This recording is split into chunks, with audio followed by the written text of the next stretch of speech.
संगवारी तोरे सुरता मारे मायारू तोरे सुरता मना मायारू तोरे सुरता मावो संगवारी तोरे सुरता मना कैसे जादू डारे वो मोरे सुध बिसरा दिए ना मोरे सुध बिसरा दिए ना संगवारी तोरे सुरता मारे मायारू तोरे सुरता मना ए बैहा तोरे सुरता मारे मायारू तोरे सुरता मना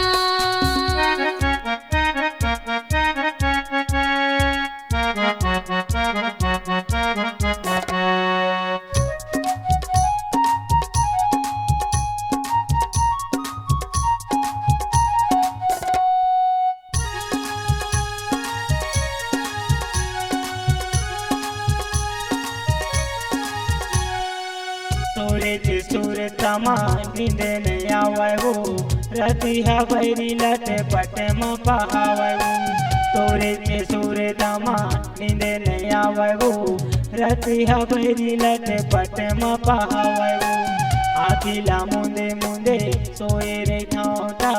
सपना माया के तोरे चेहरा जगावे वो आखिला मुंदे मुंदे सोए रे ठावता सपना माया के तोरे चेहरा जगावे मैं हाँ उनला बतावाऊं मैं हाँ उनला सुनावाऊं ना ए बैहा तोरे सुरता मारे मायारू तोरे सुरता मना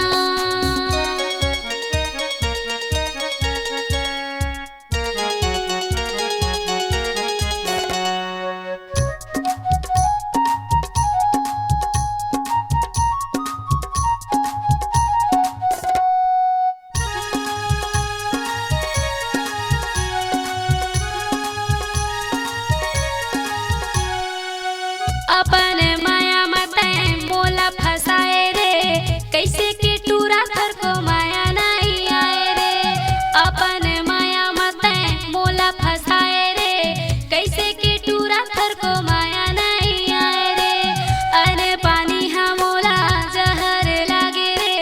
संगी जाहुरिया दाई दादा बैरी हो गे रे संगी जाहुरिया दाई दादा बैरी हो गे रे मोर दिल के दर्द लारे तोला कैसे समझावाना मायारू तोरे सुरता मावो संगवारी तोरे सुरता मना मायारू तोरे सुरता मावो संगवारी तोरे सुरता मना कैसे जादू डारे वो मोरे सुध बिसरा दिए ना मोरे सुध बिसरा दिए ना ए संगवारी तोरे सुरता मारे मायारू तोरे सुरता मना ए बैहा तोरे सुरता मारे मायारू तोरे सुरता मना संगवारी तोरे सुरता मना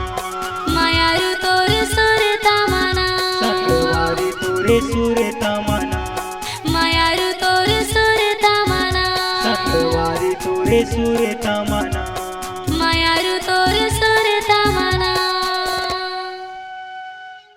छत्तीसगढ़ी कलाकारों की सेवा में उपलब्ध है Ashoka films audio video studio and editing mixing lab जो करेंगे मल्टी डिजिटल रिकॉर्डिंग के साथ आपके स्वर को सुमधुर बनाएंगे। निर्माता निर्देशक राज कुलकर्णी। मोबाइल नंबर है 7389138468।